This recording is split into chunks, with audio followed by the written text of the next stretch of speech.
Hi hello dear friends, welcome back to another SCRT chapter. അനീതിയിൽ നിന്ന് നീതിയിലേക്ക് 7ാം ക്ലാസ്സിലെ ചാപ്റ്ററാണ്. 7ാം ക്ലാസ്സിലെ സാമൂഹ്യശാസ്ത്രത്തിലെ 4ാമത്തെ ചാപ്റ്ററാണ്. നന്നായിട്ട് മാർക്ക് ചോദിക്കുന്ന, ശ്രദ്ധിച്ചാൽ ഒരു മാർക്ക് ഉറപ്പിക്കാവുന്ന നല്ല ഒരു ചാപ്റ്ററാണ് അനീതിയിൽ നിന്ന് നീതിയിലേക്ക്. നല്ല കണ്ടൻറ്റുള്ള ചാപ്റ്ററാണ്. അപ്പോൾ നമുക്ക് ചാപ്റ്ററിലോട്ട് നോക്കാം. ചാപ്റ്ററിൽ ആദ്യം പറയുന്നത് അഗ്നിച്ചിറകുകൾ എന്ന കൃതി രചിച്ചതാര്? അഗ്നിച്ചിറകുകൾ, വിങ്സ് ഓഫ് ഫയർ എന്ന് പറയുന്നത് APJ അബ്ദുൽ കലാമിൻ്റെ ആത്മകഥയാണ് അഗ്നിച്ചിറകുകൾ. അപ്പോൾ അഗ്നിച്ചിറകുകൾ എന്ന കൃതി രചിച്ചത് APJ അബ്ദുൽ കലാം, നമ്മുടെ മുൻ രാഷ്ട്രപതിയായ തമിഴ്നാട് രാമേശ്വരം സ്വദേശിയായ APJ അബ്ദുൽ കലാം രചിച്ച കൃതിയാണ് അഗ്നിച്ചിറകുകൾ. അടുത്ത ഈ ചാപ്റ്ററിൽ എന്താണ് അനീതി എന്നാണ് പറയുന്നത്. എന്താണ് അനീതി എന്ന് ചോദിച്ചാൽ, സമൂഹത്തിൻ്റെ മുഖ്യധാരയിൽ നിന്ന് വ്യക്തികളെ ഒഴിവാക്കൽ, അവസരങ്ങൾ നിഷേധിക്കൽ, സാമൂഹികമായി വിവേചിക്കൽ തുടങ്ങിയ പ്രവണതകളെയാണ് അനീതി എന്ന് വിശേഷിപ്പിക്കുന്നത്. അത് കഴിഞ്ഞിട്ട് ഇതിൽ അരികുവൽക്കരണം അല്ലെങ്കിൽ പാർശ്വവൽക്കരണം, മാർജിനലൈസേഷൻ എന്താണെന്ന് പറയുന്നുണ്ട്. മുഖ്യ പരിഗണന ലഭിക്കേണ്ട ഇടങ്ങളിൽ നിന്ന് ചില വിഭാഗങ്ങളെ മാറ്റി നിർത്തുന്ന പ്രക്രിയയാണ് അരികുവൽക്കരണം അല്ലെങ്കിൽ പാർശ്വവൽക്കരണം എന്ന് പറയുന്നത്. അപ്പോൾ ആദ്യം ഈ ചാപ്റ്ററിൽ പറയുന്ന അനീതിയെ പറ്റിയാണ്. അനീതി എന്താണെന്ന് ചോദിച്ചാൽ, സമൂഹത്തിൻ്റെ മുഖ്യധാരയിൽ നിന്ന് വ്യക്തികളെ എന്തിൻ്റെ പേരിലായിരുന്നാലും ഒഴിവാക്കൽ, എന്തിൻ്റെ പേരിലെന്ന് ചാപ്റ്ററിൽ പറയുന്നുണ്ട്. അവസരങ്ങൾ നിഷേധിക്കൽ, അവന് അർഹതപ്പെട്ട അവസരങ്ങൾ നിഷേധിക്കൽ, സാമൂഹികമായി വിവേചനം കാണിക്കൽ തുടങ്ങിയ പ്രവണതകളെയാണ് അനീതി എന്ന് പറയുന്നത്. ഇനി അരികുവൽക്കരണം അല്ലെങ്കിൽ പാർശ്വവൽക്കരണം, മാർജിനലൈസേഷൻ എന്താണെന്ന് ചോദിച്ചാൽ, തുല്യ പരിഗണന ലഭിക്കേണ്ട ഇടങ്ങളിൽ നിന്ന് ചില വിഭാഗങ്ങളെ എന്തിൻ്റെ പേരിലായാലും, മതത്തിൻ്റെയോ വർഗത്തിൻ്റെയോ ഗോത്രത്തിൻ്റെയോ പ്രദേശത്തിൻ്റെയോ ഒക്കെ പേരിൽ മാറ്റി നിർത്തുന്ന പ്രക്രിയയാണ് അരികുവൽക്കരണം അല്ലെങ്കിൽ പാർശ്വവൽക്കരണം എന്ന് പറയുന്നത്. അപ്പോൾ ഈ പറയുന്ന ചാപ്റ്റർ അനീതിയിൽ നിന്ന് നീതിയിലേക്ക് എന്ന് പറഞ്ഞ ചാപ്റ്ററിൽ ഈ അനീതി, അരികുവൽക്കരണം തുടങ്ങിയ കാര്യങ്ങളെപ്പറ്റി പോരാടിയവരും അതിൻ്റെ കാരണങ്ങളുമൊക്കെയാണ് ചർച്ച ചെയ്യുന്നത്. അപ്പോൾ ഇതിൽ ആദ്യം പറഞ്ഞിരിക്കുന്നത് അഗ്നിച്ചിറകുകൾ എന്ന കൃതി രചിച്ചതാര്? അത് APJ അബ്ദുൽ കലാം, മുൻ രാഷ്ട്രപതിയാണ്, തമിഴ്നാട് രാമേശ്വരം സ്വദേശിയാണ്. വിങ്സ് ഓഫ് ഫയർ എന്ന് ഇംഗ്ലീഷിൽ അറിയപ്പെടുന്ന അഗ്നിച്ചിറകുകൾ എന്ന കൃതി രചിച്ചത്.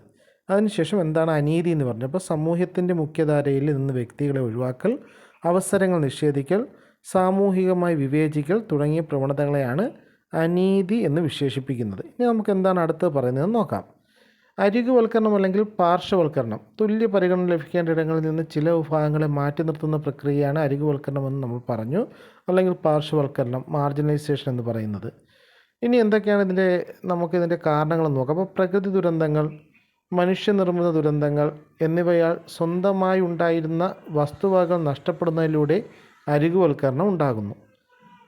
വെള്ളപ്പൊക്കം, ഭൂമികുലുക്കം, ഉരുൾപൊട്ടൽ, കടൽക്ഷോഭം മുതലായ പ്രകൃതി ദുരന്തങ്ങൾ വഴിയും യുദ്ധം, അപകടങ്ങൾ, വ്യവസായശാലകളിലെ ദുരന്തങ്ങൾ മുതലായ മനുഷ്യനിർമ്മിത ദുരന്തങ്ങൾ വഴിയും അരികുവൽക്കരണം സംഭവിക്കുന്നു. അപ്പോൾ അരികുവൽക്കരണം അല്ലെങ്കിൽ പാർശ്വവൽക്കരണം എന്ന് പറയുന്നത് സമൂഹത്തിൽ നിന്ന് ചിലതിൻ്റെ പേരുകളിൽ ഒഴിവാക്കലാണ്.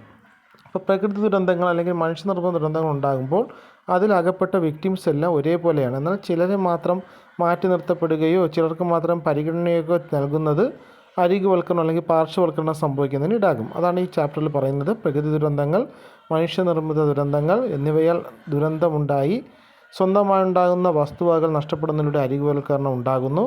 അതുപോലെ തന്നെ അടുത്ത നാച്ചുറൽ കലാമിറ്റീസ്, വെള്ളപ്പൊക്കം, ഭൂമികുലുക്കം, ഉരുൾപൊട്ടൽ, കടൽക്ഷോഭം മുതലായ പ്രകൃതി ദുരന്തങ്ങൾ വഴിയും യുദ്ധം, അപകടങ്ങൾ, വ്യവസായശാലകളിലെ ദുരന്തങ്ങൾ മുതലായ മനുഷ്യനിർമ്മിത ദുരന്തങ്ങൾ വഴിയും അരികുവൽക്കരണം സംഭവിക്കുന്നു. ഈ പോയിന്റുകളാണ് ഉദ്ദേശിക്കുന്നതെന്ന് വെച്ചാൽ, ഇങ്ങനെ ഒരു ദുരന്തം സംഭവിച്ചു കഴിഞ്ഞാൽ ആ ഉണ്ടായിട്ടുള്ള ദുരന്തത്തിൽപ്പെട്ടവർക്കെല്ലാം ഒരേ പരിഗണനയാണ് ലഭിക്കേണ്ടത്.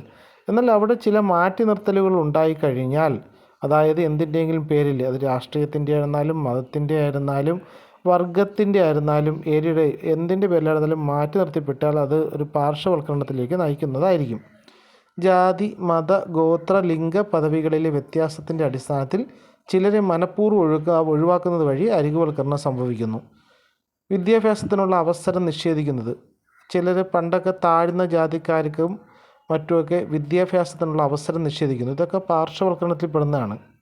അരികുവൽക്കരണത്തിൻ്റെ കാരണങ്ങളാണ് ഇതേപോലെ ഒഴിവാക്കൽ, പ്രകൃതി ദുരന്തങ്ങൾ, കുടിയൊഴിപ്പിക്കൽ, മനുഷ്യനിർമ്മിത ദുരന്തങ്ങളൊക്കെ അരികുവൽക്കരണത്തിന് കാരണങ്ങളാണ്. അപ്പോൾ ജാതി, മത, ഗോത്ര, ലിംഗ പദവികളിലെ വ്യത്യാസത്തിൻ്റെ അടിസ്ഥാനത്തിൽ ചിലരെ മനഃപൂർവ്വം ഒഴിവാക്കുന്നത് വഴി അരികുവൽക്കരണം അല്ലെങ്കിൽ പാർശ്വവൽക്കരണം, മാർജിനലൈസേഷൻ സംഭവിക്കുന്നു.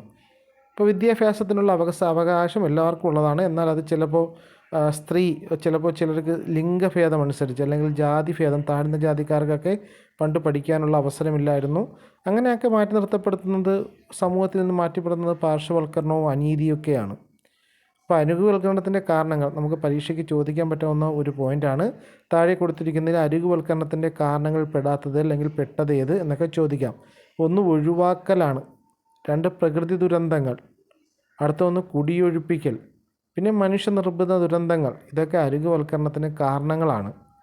അപ്പോൾ അരികുവൽക്കരണം, പാർശ്വവൽക്കരണം, മാർജിനലൈസേഷൻ, ആരൊക്കെയാണ് സമൂഹത്തിൽ അരികുവൽക്കരണം, പാർശ്വവൽക്കരണം അല്ലെങ്കിൽ മാർജിനലൈസേഷൻ നേരിടുന്നു വെച്ചാൽ സമൂഹത്തിൽ അരികുവൽക്കരിക്കപ്പെടുകയും വിവേചനം നേരിടുകയും ചെയ്യുന്ന നിരവധി വിഭാഗങ്ങളുണ്ട്. അതിലാണ് സ്ത്രീകൾ, ട്രാൻസ്ജെൻഡറുകൾ, ദളിതർ, ഗോത്രവിഭാഗക്കാർ, ന്യൂനപക്ഷങ്ങൾ, ദാരിദ്ര്യം നേരിടുന്നവർ, അഭയാർത്ഥികൾ, ഭിന്നശേഷിക്കാർ, ജയിൽ മോചിതർ തുടങ്ങിയവർ ഇതിന് ഉദാഹരണമാണ്. അപ്പോൾ ആരൊക്കെയാണ് സമൂഹത്തിൽ അരികുവൽക്കരണം നേരിടുന്നതാണ് പിന്നെ ചാപ്റ്ററിൽ പറയുന്നത്. സമൂഹത്തിൽ അരികുവൽക്കരിക്കപ്പെടുകയും വിവേചനം നേരിടുകയും ചെയ്യുന്ന നിരവധി വിഭാഗങ്ങളുണ്ട്. അതിന് ഉദാഹരണങ്ങളാണെന്ന് വെച്ചാൽ സ്ത്രീകൾ, ചില സ്ഥലങ്ങളിൽ സ്ത്രീയാണെന്ന പേരിൽ മാറ്റി നിർത്തപ്പെടുന്നുണ്ട്. ട്രാൻസ്ജെൻഡറുകൾ, അവരുടേതായിട്ടുള്ള ചില ലിംഗത്തിൻ്റെ പേരിൽ, അതായത് ഹോർമോൺ ചേഞ്ചിൻ്റെ പേരിൽ മാറ്റി നിർത്തപ്പെടുന്നുണ്ട്. ദളിതർ, താഴ്ന്ന ജാതിക്കാരെന്നുള്ള രീതിയിൽ. ഗോത്രവിഭാഗക്കാർ, പ്രത്യേകം കാട്ടിൽ ജീവിക്കുന്ന താഴ്ന്ന ജാതിക്കാർ എന്ന രീതിയിൽ അവർ മാറ്റി നിർത്തപ്പെടുന്നുണ്ട്. പിന്നെ ന്യൂനപക്ഷങ്ങൾ, അതാത് പ്രദേശത്ത് ഉണ്ടാകുന്ന എണ്ണം കുറഞ്ഞവരെയാണ് ന്യൂനപക്ഷങ്ങളെന്ന് പറയുന്നത്. അവരെ മാറ്റി നിർത്തപ്പെടുന്നുണ്ട് എണ്ണത്തിൻ്റെ പേരിൽ. പിന്നെ ദാരിദ്ര്യം നേരിടുന്നവർ, അഭയാർത്ഥികൾ, ഭിന്നശേഷിക്കാർ, ജയിൽ മോചിതർ തുടങ്ങിയവരൊക്കെ ഇതിന് ഉദാഹരണമാണ്. വിദ്യാഭ്യാസ അവസരങ്ങൾ നിഷേധിക്കപ്പെട്ടവർക്ക് തുല്യാവസരങ്ങൾ ലഭ്യമാക്കുവാൻ പരിശ്രമിച്ച നവോത്ഥാന നായകനായിരുന്നു വെച്ചാൽ അത് മഹാത്മാ അയ്യങ്കാളിയാണ്. പുലയരാജ എന്നൊക്കെ അറിയപ്പെടുന്ന മഹാത്മാ അയ്യങ്കാളിയാണ് വിദ്യാഭ്യാസ അവസരങ്ങൾ നിഷേധിക്കപ്പെട്ടവർക്ക് തുല്യ അവസരങ്ങൾ ലഭ്യമാക്കുവാൻ പരിശ്രമിച്ച നവോത്ഥാന നായകൻ മഹാത്മാ അയ്യങ്കാളി. ദളിത് വിഭാഗങ്ങൾക്ക് വാഹനത്തിൽ സഞ്ചരിക്കാനും പൊതുവഴിയിൽ നടക്കാനും നല്ല വസ്ത്രങ്ങൾ ധരിക്കാനും വിദ്യാഭ്യാസം നേടാനും അവകാശമില്ലാതിരുന്ന കാലമായിരുന്നു പണ്ട് കാലത്ത് നിലനിന്നിരുന്നത്. അടിസ്ഥാന സൗകര്യങ്ങൾ, അന്തസ്സ്, തുല്യത, സ്വാതന്ത്ര്യം എന്നിവയെല്ലാം നിഷേധിക്കപ്പെട്ട അവസ്ഥ ഈ പറയുന്ന താഴ്ന്ന ജാതിക്കാർക്കുണ്ടായിരുന്നു.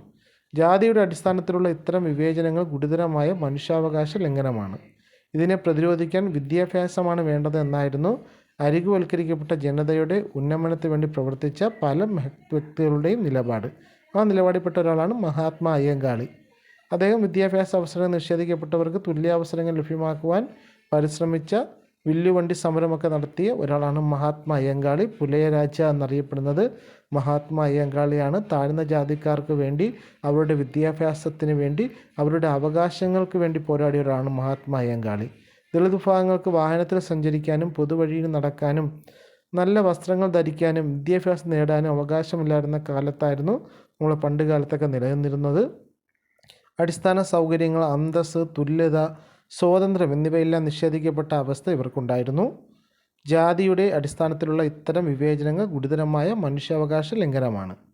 ഇതിനെ പ്രതിരോധിക്കാൻ വിദ്യാഭ്യാസമാണ് വേണ്ടത് എന്നതായിരുന്നു അരികുവൽക്കരിക്കപ്പെട്ട ജനതയുടെ ഉന്നമനത്തിന് വേണ്ടി പ്രവർത്തിച്ച പല മഹത് വ്യക്തികളുടെയും നിലപാട്. ഇനി ഈ ചാപ്റ്ററിൽ പല മഹത് വ്യക്തികളെയും പറ്റി പറയുന്നുണ്ട്, അത് നമുക്ക് നോക്കാം. അപ്പോൾ ഇതിൽ ആദ്യം പറഞ്ഞിരുന്നത് അയ്യങ്കാളിയെ പറ്റിയാണ്, മഹാത്മാ അയ്യങ്കാളിയെ പറ്റി. ഇനി അയ്യങ്കാളിയെ പറ്റി ഈ ചാപ്റ്ററിൽ തന്നെ ഒരു കോളം കൊടുത്തിട്ടുണ്ട്. അതിലൊരു ന്യൂസാണ്, ഊരുട്ടമ്പലത്തെ സർക്കാർ UP വിദ്യാലയം ഇനി അയ്യങ്കാളി പഞ്ചമ സ്മാരക വിദ്യാലയം എന്നറിയപ്പെടും. അതായത് തിരുവനന്തപുരത്ത് ഊരുട്ടമ്പലം സർക്കാർ UP സ്കൂൾ ഇനി മുതൽ അയ്യങ്കാളി പഞ്ചമ സ്മാരക ഗവൺമെൻറ് സ്കൂൾ എന്നറിയപ്പെടും. കുടിപ്പള്ളിക്കൂടമായിരുന്ന ഊരുട്ടമ്പലം ഗവൺമെൻറ് UPSലായിരുന്നു ചരിത്രം മാറ്റിമറിച്ച സമരത്തിന് അയ്യങ്കാളി തുടക്കം കുറിച്ചത്. പഞ്ചമി എന്ന ദളിത് ബാലികയെ സ്കൂളിൽ പഠിക്കാൻ അനുവദിക്കാത്തതിൽ പ്രതിഷേധിച്ച് പഞ്ചമിയുടെ കൈ പിടിച്ച് അയ്യങ്കാളി സ്കൂളിലേക്ക് വരികയും സ്കൂളിൽ കയറ്റിയിരുത്തുകയും ചെയ്തു. പഞ്ചമി കയറിയതിൻ്റെ ഭാഗമായി ജന്മിമാർ സ്കൂളിന് തീവെച്ചു. പകുതി കത്തിയ ബെഞ്ചുൾപ്പെടെയുള്ള അവശേഷിപ്പുകൾ ഇന്നും സ്കൂൾ മ്യൂസിയത്തിൽ കാണാം. അപ്പോൾ ശ്രദ്ധിക്കുക, ഊരൂട്ടമ്പലം, തിരുവനന്തപുരത്തെ ഊരൂട്ടമ്പലത്തെ സർക്കാർ UP വിദ്യാലയം ഇനി അറിയപ്പെടുന്നത് എന്താണ്? അയ്യങ്കാളി പഞ്ചമ സ്മാരക വിദ്യാലയമാണ്. എന്തുകൊണ്ടാണ് ആ പേര് കിട്ടാണെന്ന് വെച്ചാൽ അതിന് പിന്നിലൊരു കഥയാണ്. കഥയും ഈ ചാപ്റ്ററിൽ തന്നെ പറയുന്നുണ്ട്. ഊരൂട്ടമ്പലം സർക്കാർ UP സ്കൂൾ ഇനി മുതൽ അയ്യങ്കാളി പഞ്ചമി സ്മാരക ഗവൺമെൻറ് UP സ്കൂൾ എന്നറിയപ്പെടും. കുടിപ്പള്ളിക്കൂടമായിരുന്ന ഊരൂട്ടമ്പലം ഗവൺമെൻറ് UPSലായിരുന്നു ചരിത്രം മാറ്റിമറിച്ച സമരത്തിന് അയ്യങ്കാളി തുടക്കം കുറിച്ചത്. പഞ്ചമി എന്ന ദളിത് ബാലികയെ സ്കൂളിൽ പഠിക്കാൻ അനുവദിക്കാത്തതിൽ പ്രതിഷേധിച്ച് പഞ്ചമിയുടെ കൈ പിടിച്ച് അയ്യങ്കാളി സ്കൂളിലേക്ക് വരികയും സ്കൂളിൽ കയറ്റി ഇരുത്തുകയും ചെയ്തു. ഇതിൽ വിളറി പൂണ്ട ഉയർന്ന ജാതിക്കാർ, ഈ പറയുന്ന ജന്മിമാർ ഈ സ്കൂളിന് തീ വെച്ച് സ്കൂൾ നശിപ്പിച്ചു. അങ്ങനെ ഈ പകുതി കത്തിയ ബെഞ്ചുൾപ്പെടെയുള്ള അവശേഷിപ്പുകൾ ഇന്നും സ്കൂളിൽ ഒരു മ്യൂസിയത്തിൽ റെഡിയാക്കി വെച്ചത് കാണാം. അങ്ങനെ ദളിതരുടെ വിദ്യാഭ്യാസത്തിനൊക്കെ വേണ്ടി പോരാടിയ പുലയരാജ എന്നറിയപ്പെടുന്ന ആളാണ് അയ്യങ്കാളി. വിദ്യ കൊണ്ട് പ്രബുദ്ധരാവുക എന്ന സന്ദേശം നൽകിയത് കേരള നവോത്ഥാനത്തിൻ്റെ പിതാവായ ശ്രീനാരായണ ഗുരുവാണ്. വിദ്യ കൊണ്ട് പ്രബുദ്ധരാവുക എന്ന സന്ദേശം നൽകിയത്. ദളിതരെ പോലെ തന്നെ സാമൂഹികമായി അരികുവൽക്കരിക്കപ്പെടുന്നതിന് വേണ്ടി വന്ന മറ്റൊരു വിഭാഗമാണ് ഗോത്രജനത. ഗോത്രജനത അരികുവൽക്കരിക്കപ്പെട്ടത് എങ്ങനെയെന്ന് ചോദിച്ചാൽ, പ്രത്യേക ഭൂമിശാസ്ത്ര മേഖലകളിൽ പ്രാചീന കാലം മുതൽ ഒത്തൊരുമിച്ച് താമസിക്കുന്ന ഗോത്രജനത സ്വന്തമായ അറിവുകൾ നിർമ്മിക്കുകയും അവ പ്രയോഗിച്ച് ജീവിക്കുകയും ചെയ്യുന്നു. അവർ തനത് ജീവിത രീതിയും കലയും സാംസ്കാരിക മൂല്യങ്ങളും പിന്തുടരുന്നവരാണ്. വസിക്കുന്ന ഇടങ്ങളിലെ വിഭവങ്ങളിൽ പൂർണ്ണാധികാരം ഉണ്ടായിരുന്ന ഗോത്രജനതയ്ക്ക് ആ അധികാരം ക്രമേണ നഷ്ടമായി. അതുമൂലമാണ് ഈ സാമൂഹ്യ വിഭാഗം അരികുവൽക്കരിക്കപ്പെട്ടത്. അപ്പോൾ ഗോത്രജനത എന്ന് വെച്ചാൽ വനങ്ങളിലും പ്രത്യേക പ്രദേശങ്ങളിലുമൊക്കെ താമസിച്ച് കൂട്ടമായിട്ട് ജീവിക്കുന്നവരാണ് ഗോത്രവിഭാഗക്കാർ. അപ്പോൾ ദളിതരെ പോലെ തന്നെ സാമൂഹികമായി അരികുവൽക്കരിക്കണം നേരിടേണ്ടി വന്ന മറ്റൊരു വിഭാഗമാണ് ഈ ഗോത്രജനത എന്ന് പറയുന്നത്. അപ്പോൾ ഗോത്രജനത അരികുവൽക്കരിക്കപ്പെട്ടത് എങ്ങനെയെന്ന് ചോദിച്ചാൽ, പ്രത്യേക ഭൂമിശാസ്ത്ര മേഖലകളിൽ പ്രാചീന കാലം മുതൽ ഒത്തൊരുമിച്ച് താമസിക്കുന്നവരാണ് ഗോത്രജനത. അതുകൊണ്ട് അവർക്ക് പ്രത്യേക സ്വഭാവമായിരിക്കും, അവിടെ പ്രത്യേക നിയമങ്ങളായിരിക്കും, പ്രത്യേക ആഹാര രീതിയായിരിക്കും, പ്രത്യേക വസ്ത്രരീതിയായിരിക്കും, പ്രത്യേക ആഹാര രീതിയും മറ്റ് വേട്ടയാടലും ഒക്കെ പ്രത്യേക രീതിയിലായിരിക്കും. അപ്പോൾ അതുകൊണ്ട് തന്നെ അവർ സ്വന്തമായിട്ട് അറിവുകൾ നിർമ്മിക്കുകയും അവ പ്രയോഗിച്ച് ജീവിക്കുകയും ചെയ്യുന്നു. അവർ തനത് ജീവിത രീതിയും കലയും സാംസ്കാരിക മൂല്യങ്ങളൊക്കെ പിന്തുടരുന്നവരാണ് ഈ ഗോത്ര ജനതക്കാർ. എവിടുത്തെ ഗോത്ര ജനതക്കാരെന്നാലും ഇപ്പോൾ സ്വന്തം ഭൂമിയിലുള്ള അവരുടെ അവകാശം, വിദ്യാഭ്യാസ അവസരങ്ങൾ, പോഷകാഹാര ലഭ്യത, ആരോഗ്യ സംരക്ഷണം എന്നിവ ഉറപ്പാക്കുന്നത് ഉതകുന്ന ക്ഷേമ പദ്ധതികളും അനന്തര നടപടികളും കേന്ദ്ര സംസ്ഥാന ഗവൺമെൻറ്റുകളുടെ നേതൃത്വത്തിൽ നടന്നു വരുന്നത് ഈ പറയുന്ന ഗോത്ര വിഭാഗക്കാർ പാർശ്വവൽക്കരിക്കപ്പെടുന്നത് തടയാൻ വേണ്ടിയാണ് ഇത്തരം പ്രത്യേകം പരിപാടികൾ ഇപ്പോൾ ഈ പറയുന്ന ആവിഷ്കരിക്കുന്നത്. ഇപ്പോൾ അട്ടപ്പാടിക്കൊക്കെ വേണ്ടി പ്രത്യേക പ്ലാനുകളുണ്ട്. അതേപോലെ വിഭാഗക്കാരെ പോലെയാണ് അരികുവൽക്കരിക്കണവും സ്ത്രീകൾക്ക്. അതായത് ലിംഗപദവിയുമായിട്ട് ബന്ധപ്പെട്ട് അരികുവൽക്കരണം സംഭവിച്ച ഒരു സാമൂഹിക വിഭാഗമാണ് സ്ത്രീകൾ. സ്ത്രീകൾ കലാപ്രവർത്തനത്തിൽ ഏർപ്പെടുന്ന വിലക്കപ്പെട്ട ഒരു കാലം നമ്മുടെ സമൂഹത്തിലുണ്ടായിരുന്നു. ഇപ്പോഴൊക്കെ അത് നന്നായിട്ട് മാറിയിട്ടുണ്ട്. ആ സ്ത്രീകളെ മാറ്റി നിർത്തുന്ന പാർശ്വവൽക്കരണം ഇപ്പോൾ വളരെ കുറഞ്ഞിട്ടുണ്ട്. കലാമേഖല, വിദ്യാഭ്യാസ മേഖല, തൊഴിൽ മേഖല, ഗാർഹിക ഇടങ്ങൾ എന്നിവിടങ്ങളിൽ സ്ത്രീകൾക്ക് താഴ്ന്ന പദവി മാത്രമേ അർഹിക്കുന്നുള്ളൂ എന്ന് വിശ്വസിക്കുന്ന ഒരു കാലഘട്ടം ഇപ്പോഴും വിശ്വസിക്കുന്നവരുണ്ട്. അവരെ മാറ്റി നിർത്തുന്നുണ്ട്. അത് അരികുവൽക്കരണമാണ്. ഇപ്പോൾ ആ തെറ്റായ ധാരണ സമൂഹത്തിൽ നിലനിൽക്കുന്നുണ്ടെന്ന് എനിക്ക് തോന്നുന്നില്ല. ഇപ്പോൾ സ്ത്രീകൾ എല്ലാ മേഖലകളിലും ഉയർന്നു വരുന്നുണ്ട്. അപ്പോൾ അവർ ആ പാർശ്വവൽക്കരണം അല്ലെങ്കിൽ അരികുവൽക്കരണം, മാർജിനലൈസേഷനിൽ നിന്ന് അതിജീവിച്ചൊരു വിഭാഗമാണ് ഈ സ്ത്രീകളെന്ന് പറയുന്നത്. അപ്പോൾ അരികുവൽക്കരണവും സ്ത്രീകൾ ലിംഗപദവിയുമായി ബന്ധപ്പെട്ട് അരികുവൽക്കരണം സംഭവിച്ചൊരു സാമൂഹിക വിഭാഗമാണ് സ്ത്രീകളെന്ന് പറയുന്നത്. സ്ത്രീകൾ കലാപ്രവർത്തനത്തിൽ ഏർപ്പെടുന്ന വിലക്കപ്പെട്ട ഒരു കാലം നമ്മുടെ സമൂഹത്തിലുണ്ടായിരുന്നു. അപ്പോൾ അങ്ങനെ വിലക്കപ്പെട്ട് കഴിഞ്ഞാൽ അത് പാർശ്വവൽക്കരണമാണ്. അതുപോലെ തന്നെ കലാമേഖലയിൽ നിന്ന് മാറ്റി നിർത്തുന്നു. പണ്ട് വിദ്യാഭ്യാസ മേഖലയിൽ നിന്ന് സ്ത്രീകളെ മാറ്റി നിർത്തിയിരുന്നു. എല്ലാ തൊഴിൽ മേഖലകളിലും സ്ത്രീകൾക്ക് ജോലി ചെയ്യാനുള്ള അവസരമില്ലായിരുന്നു, അല്ലെങ്കിൽ ജോലി ചെയ്യിപ്പിക്കില്ലായിരുന്നു. ഗാർഹിക ഇടങ്ങളിൽ അവർക്കൊരു രണ്ടാം പൗരൻ്റെ ഒരു രീതിയായിരുന്നു. ഇങ്ങനെ ഈ സ്ത്രീകൾക്ക് താഴ്ന്ന പദവി മാത്രമേ അർഹിക്കുന്നുള്ളൂ എന്ന തെറ്റായ ധാരണ സമൂഹത്തിൽ നിലനിന്ന കാലഘട്ടത്തിൽ ഈ സ്ത്രീകൾ അരികുവൽക്കരിക്കപ്പെട്ട ഒരു വിഭാഗമായിരുന്നു. അതിൽ നിന്നൊക്കെ കാലാകാലങ്ങളിൽ നമ്മുടെ സമൂഹത്തിൽ മാറ്റം വന്നിട്ടുണ്ട്. ഏറ്റവും കൂടുതൽ അരികുവൽക്കരണത്തിൽ നിന്ന് മാറ്റം വന്നൊരു വിഭാഗമാണ് സ്ത്രീകൾ. ഇനി അടുത്തൊരു നവോത്ഥാന നായകനെ പറ്റി പറയുന്നത് ജ്യോതിറാവ് ഫുലെ. 1827 മുതൽ 1890 വരെ ജീവിച്ചിരുന്ന ഒരാളാണ് ജ്യോതിറാവ് ഫുലെ. ജാതി മത ചൂഷണത്തിന് വിധേയമായ സമൂഹത്തെ വിശേഷിപ്പിക്കുന്ന പദമാണ് ദളിത്. സാമൂഹിക മാറ്റത്തിന് തുടക്കം കുറിച്ച ജ്യോതിറാവ് ഫുലെയാണ് ഈ പദം ആദ്യമായിട്ട് ഉപയോഗിച്ചത്. ദളിത് എന്ന് പറയുന്ന പദം ആദ്യമായിട്ട് ഉപയോഗിച്ചത് ജ്യോതിറാവ് ഫുലെയാണ്. സ്ത്രീകൾ, ദളിതർ എന്നിവർക്കായി വിദ്യാഭ്യാസ സ്ഥാപനങ്ങളും ഫുലെ സ്ഥാപിച്ചു. അപ്പോൾ ജാതി മത ചൂഷണത്തിന് വിധേയമായ സമൂഹത്തെ വിശേഷിപ്പിക്കുന്ന പദമാണ് ദളിത് എന്ന് പറയുന്ന പദം. സാമൂഹിക മാറ്റത്തിന് തുടക്കം കുറിച്ച ജ്യോതിറാവ് ഫുലെയാണ് ദളിത് എന്ന പദം ആദ്യമായി ഉപയോഗിച്ചത്. സ്ത്രീകൾ, ദളിതർ എന്നിവർക്കായി വിദ്യാഭ്യാസ സ്ഥാപനങ്ങളും ഫുലെ സ്ഥാപിച്ചപ്പോൾ സ്ത്രീകൾക്കായിട്ടും ദളിതർക്കുമായിട്ടൊക്കെ പ്രവർത്തിച്ച ഒരു സാമൂഹ്യ നവോത്ഥാന നേതാവ് കൂടിയാണ് ജ്യോതിറാവ് ഫുലെ എന്ന് പറയുന്നത്. ഇതിൽ ഇമ്പോർട്ടൻ്റ് ആയിട്ടുള്ളൊരു ക്വസ്റ്റ്യനാണ്. ദളിത് എന്ന് പറയുന്ന പദം ആദ്യമായിട്ട് ഉപയോഗിച്ചതാരെന്ന് ചോദിച്ചാൽ അത് ജ്യോതിറാവ് ഫുലെയാണ്. ദളിത് എന്ന് പറയുന്ന പദം ആദ്യമായിട്ട് ഉപയോഗിച്ചത് ഓർത്ത് വെച്ചിരിക്കുക, ജ്യോതിറാവ് ഫുലെ. സാവിത്രിബായ് ഫുലെ, അടുത്തൊരു നവോത്ഥാന നേതാവിനെ പറ്റി പറയുന്നത് സാവിത്രിബായ് ഫുലെയാണ്. പെൺകുട്ടികൾക്കായി ഇന്ത്യയിൽ ആദ്യമായി സ്ഥാപിച്ച പൂനെയിലെ വിദ്യാലയത്തിലെ പ്രധാന അധ്യാപികയായിരുന്നു സാവിത്രിബായ് ഫുലെ. കൃഷിക്കാർക്കും തൊഴിലാളികൾക്കുമായി നിശാ പാഠശാല സ്ഥാപിച്ചതും സാവിത്രിബായ് ഫുലെയാണ്. വിദ്യാഭ്യാസ മേഖലയിലെ ഇവരുടെ സമഗ്ര സംഭാവനകൾ പരിഗണിച്ച് പൂനെ യൂണിവേഴ്സിറ്റിയെ സാവിത്രിബായ് ഫുലെ പൂനെ യൂണിവേഴ്സിറ്റി എന്ന് പുനർനാമകരണം ചെയ്തു. അപ്പോൾ സാവിത്രിബായ് ഫുലെ 1831 മുതൽ 1897 വരെ ജീവിച്ചിരുന്ന ഒരു സാമൂഹ്യ പരിഷ്കർത്താവാണ്. പെൺകുട്ടികൾക്കായി ഇന്ത്യയിൽ ആദ്യമായി സ്ഥാപിച്ച പോയിൻ്റാണ് പൂനെയിലെ വിദ്യാലയത്തിലെ പ്രധാന അധ്യാപികയായിരുന്നു. കൃഷിക്കാർക്കും തൊഴിലാളികൾക്കുമായി നിശാ പാഠശാല സ്ഥാപിച്ചു.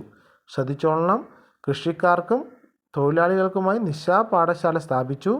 വിദ്യാഭ്യാസ മേഖലയിലെ ഇവരുടെ സമഗ്ര സംഭാവനകൾ പരിഗണിച്ച് പൂനെ യൂണിവേഴ്സിറ്റിയെ സാവിത്രിബായ് ഫുലെ പൂനെ യൂണിവേഴ്സിറ്റി എന്ന് പുനർനാമകരണം ചെയ്തു. അപ്പോൾ ഈ സാവിത്രിബായ് ഫുലെയുമായി ബന്ധപ്പെട്ട് താഴെ കൊടുത്തിരിക്കുന്ന പ്രസ്താവനകളിൽ ശരിയായത് എന്ന് നമുക്ക് പരീക്ഷയ്ക്ക് 100% പ്രതീക്ഷിക്കാവുന്ന ഏതെങ്കിലും പരീക്ഷയ്ക്ക് പ്രതീക്ഷിക്കാവുന്ന ഒരു ക്വസ്റ്റ്യനാണ്. അപ്പോൾ പെൺകുട്ടികൾക്കായി ഇന്ത്യയിൽ ആദ്യമായി സ്ഥാപിച്ച പൂനെയിലെ വിദ്യാലയത്തിലെ പ്രധാന അധ്യാപികയായിരുന്നു. കൃഷിക്കാർക്കും തൊഴിലാളികൾക്കുമായി നിശാ പാഠശാല സ്ഥാപിച്ചു. വിദ്യാഭ്യാസ മേഖലയിലെ ഇവരുടെ സമഗ്ര സംഭാവനകൾ പരിഗണിച്ച് പൂനെ യൂണിവേഴ്സിറ്റിയെ സാവിത്രിബായ് ഫുലെ പൂനെ യൂണിവേഴ്സിറ്റി എന്ന് പുനർനാമകരണം ചെയ്തു. അപ്പോൾ സാവിത്രിബായ് ഫുലെ. അടുത്ത ആൾ പെരിയോർ ഇ വി രാമസ്വാമി നായ്ക്കർ. സ്വാഭിമാന പ്രസ്ഥാനത്തിൻ്റെ സ്ഥാപകനും ഇന്ത്യയിലെ പ്രധാന ജാതിവിരുദ്ധ സമരനായകരിൽ ഒരാളുമായിരുന്നു പെരിയോർ ഇ വി രാമസ്വാമി നായ്ക്കർ. സാമൂഹ്യ പരിഷ്കർത്താവായ ഇദ്ദേഹം ബ്രാഹ്മണാധിപത്യത്തിലൂന്നിയുള്ള സാമൂഹ്യ വിവേചനത്തിനെതിരെ നിലകൊണ്ടു. സ്ത്രീ വിദ്യാഭ്യാസത്തിൻ്റെ പ്രാധാന്യത്തെക്കുറിച്ച് ബോധ്യപ്പെടുത്തി പ്രവർത്തിച്ച വ്യക്തി കൂടിയായിരുന്നു പെരിയാർ ഇ വി രാമസ്വാമി നായ്ക്കർ. അപ്പോൾ 1879 മുതൽ 1973 വരെ ജീവിച്ചിരുന്ന ഒരു സാമൂഹ്യ പരിഷ്കർത്താവാണ് E V Ramaswamy Naicker. First point ശ്രദ്ധിച്ചോളണം. സ്വാഭിമാന പ്രസ്ഥാനം സ്ഥാപിച്ചതായിരുന്നു പരീക്ഷയ്ക്ക് ഇടയ്ക്കിടയ്ക്ക് ചോദിക്കുന്നതാണ്. ഇതിൻ്റെ ഈ പറയുന്ന പെരിയോർ ഇ വി രാമസ്വാമി നായ്ക്കറുടെ ഒരു പ്രസ്ഥാനമുള്ള ക്വസ്റ്റ്യൻ പരീക്ഷയ്ക്ക് വന്നതുമാണ്. അത് ഈ ബോക്സിൽ നിന്നും ഈ ചാപ്റ്ററിൽ നിന്നുമാണ് വന്നത്. അപ്പോൾ സ്വാഭിമാന പ്രസ്ഥാനത്തിൻ്റെ സ്ഥാപകനും ഇന്ത്യയിലെ പ്രധാന ജാതിവിരുദ്ധ സമരനായകരിൽ ഒരാളുമാണ് ഈ പെരിയോർ ഇ വി രാമസ്വാമി നായ്ക്കർ. സാമൂഹ്യ പരിഷ്കർത്താവായ ഇദ്ദേഹം ബ്രാഹ്മണാധിപത്യത്തിലൂന്നിയുള്ള സാമൂഹ്യ വിവേചനത്തിനെതിരെ നിലകൊണ്ടു. അതായത് ജാതി വ്യവസ്ഥയ്ക്കെതിരെയൊക്കെ നിലനിന്നുകൊണ്ടിരുന്ന ഒരാളാണ് പെരിയോർ ഇ വി രാമസ്വാമി നായ്ക്കർ. സ്ത്രീ വിദ്യാഭ്യാസത്തിൻ്റെ പ്രാധാന്യത്തെക്കുറിച്ച് ബോധ്യപ്പെടുത്തി പ്രവർത്തിച്ച വ്യക്തി കൂടിയായിരുന്നു പെരിയോർ. അപ്പോൾ സ്ത്രീകൾക്ക് വേണ്ടി ശബ്ദമുയർത്തിയ ഒരാളാണ് ആരാ? Periyar E V Ramaswamy Naicker. വളരെ ഇമ്പോർട്ടൻ്റ് ആയിട്ടുള്ളൊരു പോയിൻ്റാണ്. സ്വാഭിമാന പ്രസ്ഥാനത്തിൻ്റെ സ്ഥാപകൻ ആരാണെന്ന് നിരവധി തവണ ചോദിച്ചിട്ടുള്ള ഒരു പ്രീവിയസ് ക്വസ്റ്റ്യൻ കൂടെയാണ്. സ്വാഭിമാന പ്രസ്ഥാനത്തിൻ്റെ സ്ഥാപകൻ, ഇന്ത്യയിലെ പ്രധാന ജാതിവിരുദ്ധ സമരനായകരിൽ ഒരാൾ. അപ്പോൾ ഇതൊക്കെ ആരെന്ന് വെച്ചാൽ പെരിയാർ ഇ വി രാമസ്വാമി. കഴിഞ്ഞ അടുത്ത ആളാരെന്ന് വെച്ചാൽ വെറിയർ എൽവിനാണ്. വെറിയർ എൽവിൻ 1902 മുതൽ 1964 വരെ ജീവിച്ചിരുന്ന വെറിയർ എൽവിൻ ഇന്ത്യൻ നരവംശാസ്ത്രത്തിൽ ഏറ്റവും പ്രധാനപ്പെട്ട സംഭാവന നൽകിയ വ്യക്തികളിൽ ഒരാളാണ് വെറിയർ എൽവിൻ. ഗോത്ര മനുഷ്യരുടെ തനത് ജീവിതത്തിൻ്റെ സംരക്ഷണത്തിന് വേണ്ടി പ്രവർത്തിച്ചു. ഗോത്രവർഗ മനുഷ്യരുള്ള ഇന്ത്യയുടെ നയം രൂപീകരിക്കുന്നതിൽ കാര്യമായ സ്വാധീനം ചെലുത്തിയ വ്യക്തി കൂടിയാണ് വെറിയർ എൽവിൻ. അപ്പോൾ വെറിയർ എൽവിനെ കുട്ടിയൊക്കെ ചോദിച്ചാൽ ഇയാൾ എവിടെ നിന്ന് നിന്നല്ല, ഇദ്ദേഹമൊക്കെ വരുന്നത് ഈ ചാപ്റ്ററുകളിൽ നിന്നാണ്. വെറിയർ എൽവിൻ 1902 മുതൽ 1964 വരെ ജീവിച്ചിരുന്ന ഒരു നരവംശാസ്ത്രജ്ഞനാണ് ആരാ? വെറിയർ എൽവിൻ. ഇന്ത്യൻ നരവംശാസ്ത്രത്തിൽ ഏറ്റവും പ്രധാനപ്പെട്ട സംഭാവന നൽകിയ വ്യക്തികളിൽ ഒരാളാണ് വെറിയർ എൽവിൻ എന്ന് പറയുന്നത്. ഗോത്ര മനുഷ്യരുടെ തനത് ജീവിതത്തിൻ്റെ സംരക്ഷണത്തിന് വേണ്ടി പ്രവർത്തിച്ചു. ഇപ്പോൾ ഗോത്ര മനുഷ്യരുടെ തനത് ജീവിതത്തിൻ്റെ സംരക്ഷണത്തിന് വേണ്ടി പ്രവർത്തിച്ചു. ഗോത്രവർഗ മനുഷ്യരുള്ള ഇന്ത്യയുടെ നയം രൂപീകരിക്കുന്നതിൽ കാര്യമായ സ്വാധീനം ചെലുത്തിയ വ്യക്തി കൂടിയാണ് ആരെന്ന് പറയുന്നത്? വെറിയർ എൽവിൻ. അപ്പോൾ 1902 മുതൽ 1964 വരെ ജീവിച്ചിരുന്ന ഒരു നരവംശാസ്ത്രജ്ഞനാണ് വെറിയർ എൽവിൻ. ഇന്ത്യൻ നരവംശാസ്ത്രത്തിൽ ഏറ്റവും പ്രധാനപ്പെട്ട സംഭാവന നൽകിയ വ്യക്തികളിൽ ഒരാൾ കൂടിയാണ് ആരെന്ന് പറയുന്നത്? വെറിയർ എൽവിൻ. അടുത്തൊരു ഡോക്ടർ എ അയ്യപ്പൻ. 1905 മുതൽ 1988 വരെയായിരുന്നു അദ്ദേഹത്തിൻ്റെ ജീവിത കാലഘട്ടം. തൃശ്ശൂർ ജില്ലയിലെ പവറട്ടിയിൽ 1905 ഫെബ്രുവരി 5-നാണ് അയ്യപ്പൻ്റെ ജനനം.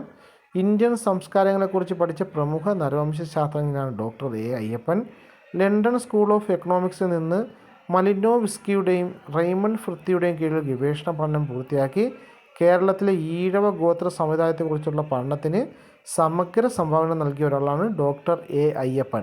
അപ്പോൾ 1905 മുതൽ 1988 വരെ ജീവിച്ചിരുന്ന ഡോക്ടർ എ അയ്യപ്പൻ തൃശ്ശൂർ ജില്ലയിലെ പവറട്ടിയിൽ 1905 ഫെബ്രുവരി 5-നാണ് ഡോക്ടർ അയ്യപ്പൻ്റെ ജനനം. ഇന്ത്യൻ സംസ്കാരങ്ങളെക്കുറിച്ച് പഠിച്ച പ്രമുഖ നരവംശ ശാസ്ത്രജ്ഞനാണ് doctor A Ayyappan. London school of എക്കണോമിക്സിൽ നിന്ന് മലിനോവ്സ്കിയുടെയും റെയ്മണ്ട് ഫ്രിത്തിൻ്റെയും കീഴിൽ ഗവേഷണ പഠനം പൂർത്തിയാക്കി. അപ്പം ലണ്ടൻ സ്കൂൾ ഓഫ് എക്കണോമിക്സിൽ നിന്ന് മലിനോവ്സ്കിയുടെയും റെയ്മണ്ട് ഫ്രിത്തിൻ്റെയും കീഴിൽ ഗവേഷണ പഠനം പൂർത്തിയാക്കി. കേരളത്തിലെ ഈഴവ ഗോത്ര സമുദായത്തെക്കുറിച്ചുള്ള പഠനത്തിന് സമഗ്ര സംഭാവന നൽകുകയും ചെയ്തു. അടുത്തത് നഞ്ചിയമ്മ. നമുക്കറിയാവുന്ന ഒരാളാണ്. പാലക്കാട് ജില്ലയിലെ അട്ടപ്പാടിയിലെ ഇരുള വിഭാഗത്തിൽ നിന്നുള്ള നഞ്ചിയമ്മയ്ക്കായിരുന്നു 2020 രാജ്യത്തെ മികച്ച ഗായികയ്ക്കുള്ള ദേശീയ ചലച്ചിത്ര പുരസ്കാരം ലഭിച്ചത്. ഗോത്രവിഭാഗത്തിൽ നിന്ന് ഈ പുരസ്കാരം നേടുന്ന ആദ്യ ആളാണ് നഞ്ചിയമ്മ. കളക്കാത്ത സന്തനമേറെ വെകുപോക പൂത്തിറുക്ക എന്ന് തുടങ്ങുന്ന ഗാനമായിരുന്നു നഞ്ചിയമ്മ ആലപിച്ചത്. അത് അയ്യപ്പനും കോശി എന്ന് പറയുന്ന സിനിമയ്ക്ക് വേണ്ടിയായിരുന്നു. നമ്മൾ നന്നായിട്ട് ഹിറ്റായ ഒരു സിനിമയാണ്. അപ്പോൾ പാലക്കാട് ജില്ലയിലെ അട്ടപ്പാടിയിലെ ഇരുള വിഭാഗത്തിൽ നിന്നുള്ള നഞ്ചിയമ്മയ്ക്കായിരുന്നു 2020 രാജ്യത്തെ മികച്ച ഗായികയ്ക്കുള്ള ദേശീയ ചലച്ചിത്ര പുരസ്കാരം ലഭിച്ചത്. ഗോത്രവിഭാഗത്തിൽ നിന്ന് ഈ പുരസ്കാരം നേടുന്ന ആദ്യത്തെ ആളെയാണ് നഞ്ചിയമ്മ. അയ്യപ്പനും കോശിയിലെ സിനിമയിലെ പാട്ടായിരുന്നു. കളക്കാത്ത സന്തനമേറെ വെകുപോക പൂത്തിറുക എന്ന് പറയുന്ന ഗാനമായിരുന്നു നഞ്ചിയമ്മ ആലപിച്ചത്. അടുത്തത് പണ്ഡിത രമാബായി. 19-ാം നൂറ്റാണ്ടിൽ സ്ത്രീകളുടെ അവകാശത്തിനും ശാക്തീകരണത്തിനുമായി പ്രവർത്തിച്ച ഇന്ത്യയിലെ സാമൂഹ്യ പരിഷ്കർത്താക്കളിൽ പ്രധാനപ്പെട്ട വ്യക്തിയാണ് പണ്ഡിത രമാബായി. വിധവകളുടെ വിദ്യാഭ്യാസവും ക്ഷേമവും പ്രധാന പ്രവർത്തന മേഖലയായിരുന്നു. ഇന്ത്യയിലെ സ്ത്രീകളുടെ അവസ്ഥയെക്കുറിച്ച് പഠിക്കുകയും പ്രശ്നങ്ങൾ പരിഹരിക്കാൻ വേണ്ട പ്രവർത്തനങ്ങൾക്ക് നേതൃത്വം നൽകുകയും ചെയ്തത് പണ്ഡിത രമാബായിയാണ്. അപ്പം 1858 മുതൽ 1922 വരെ ജീവിച്ചിരുന്ന പണ്ഡിത രമാബായി 19-ാം നൂറ്റാണ്ടിൽ സ്ത്രീകളുടെ അവകാശത്തിനും ശാക്തീകരണത്തിനുമായി പ്രവർത്തിച്ച ഇന്ത്യയിലെ സാമൂഹിക പരിഷ്കർത്താക്കളിൽ പ്രധാനപ്പെട്ട വ്യക്തിയാണ് പണ്ഡിത രമാബായി. വിധവകളുടെ വിദ്യാഭ്യാസവും ക്ഷേമവും പ്രധാന പ്രവർത്തന മേഖലയായിരുന്നു പണ്ഡിത രമാബായിയുടെ. ഇന്ത്യയിലെ സ്ത്രീകളുടെ അവസ്ഥയെക്കുറിച്ച് പഠിക്കുകയും പ്രശ്നങ്ങൾ പരിഹരിക്കാൻ വേണ്ട പ്രവർത്തനങ്ങൾക്ക് നേതൃത്വം നൽകുകയും ചെയ്ത ഒരു സാമൂഹ്യ പരിഷ്കർത്താവ് കൂടിയാണ് 19-ാം നൂറ്റാണ്ടിൽ പ്രവർത്തിച്ചിരുന്ന പണ്ഡിത രമാബായി. 19-ാം നൂറ്റാണ്ടിൽ ഓർത്തിരിക്കുക, സ്ത്രീകളുടെ അവകാശത്തിനും ശാക്തീകരണത്തിനുമായി പ്രവർത്തിച്ച ഇന്ത്യയിലെ സാമൂഹിക പരിഷ്കർത്താക്കളിൽ പ്രധാനപ്പെട്ട ഒരു വനിതയാണ് പണ്ഡിത രമാബായി എന്ന് പറയുന്നത്. വിധവകളുടെ വിദ്യാഭ്യാസവും ക്ഷേമവും പ്രധാന പ്രവർത്തന മേഖലയായിരുന്നു ആരെന്ന് വെച്ചാൽ അതും പണ്ഡിത രമാബായിയുടെയാണ്. അടുത്തത് ഡോക്ടർ പുന്നൻ ലൂക്കോസ്. ഇന്ത്യൻ സർവകലാശാലകൾ സ്ത്രീകൾക്ക് MBBS പ്രവേശനം നൽകാത്തതിനാൽ ലണ്ടൻ യൂണിവേഴ്സിറ്റിയിൽ നിന്ന് അവർ ആ ബിരുദം കരസ്ഥമാക്കിയാണ് ഡോക്ടർ പുന്നൻ ലൂക്കോസ്. കേരളത്തിലെ വൈദ്യശാസ്ത്രത്തിൽ ബിരുദം നേടിയ ആദ്യ വനിതയാണ് ഡോക്ടർ പുന്നൻ ലൂക്കോസ്.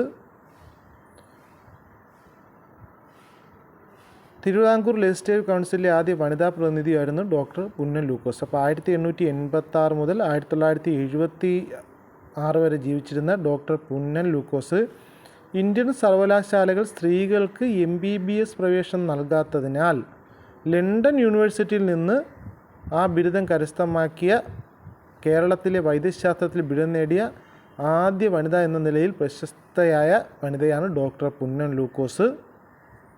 തിരുവിതാംകൂർ ലെജിസ്ലേറ്റീവ് കൗൺസിലിലെ ആദ്യ വനിതാ പ്രതിനിധി കൂടിയായിരുന്നു ഡോക്ടർ പുന്നൻ ലൂക്കോസ് എന്ന് പറയുന്നത്. അപ്പോൾ ഇവർക്ക് നമ്മൾ ഓർത്തിരിക്കേണ്ട പോയിന്റുകളെന്ന് പറയുന്നത് ഇന്ത്യൻ സർവകലാശാലകൾ സ്ത്രീകൾക്കായി MBBS പ്രവേശനം നൽകാത്തതിനാൽ ലണ്ടൻ യൂണിവേഴ്സിറ്റിയിൽ നിന്ന് അവർ ആ ബിരുദം കരസ്ഥമാക്കി. അതായത് കേരളത്തിലെ വൈദ്യശാസ്ത്രത്തിൽ ബിരുദം നേടിയ ആദ്യ വനിത ആരെന്ന് ചോദിച്ചാൽ അത് 1886 മുതൽ 1976 വരെ ജീവിച്ചിരുന്ന ഡോക്ടർ പുന്നൻ ലൂക്കോസ് ആണ്. കേരളത്തിലെ ആദ്യ വൈദ്യശാസ്ത്ര ബിരുദം നേടിയ വനിത എന്ന് പറയുന്നത് ഡോക്ടർ പുന്നൻ ലൂക്കോസ്.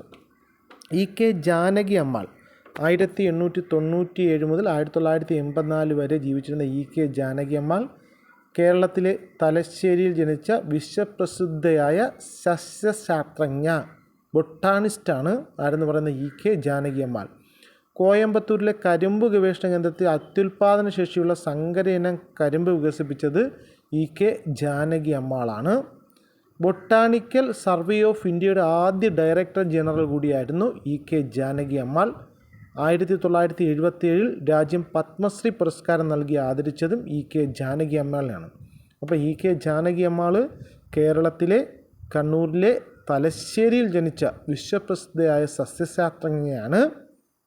EK ജാനകി അമ്മാൾ കോയമ്പത്തൂരിലെ കരിമ്പ് ഗവേഷണ കേന്ദ്രത്തിൽ അത്യുൽപാദന ശേഷിയുള്ള സങ്കര ഇനം കരിമ്പ് വികസിപ്പിക്കുന്നതിൽ EK ജാനകി അമ്മാൾ മുഖ്യ പങ്കെടുത്ത ആളുമാണ്. അവർ തന്നെയാണ് ആ ലക്ഷ്യത്തിലെത്തുകയും ചെയ്തത്.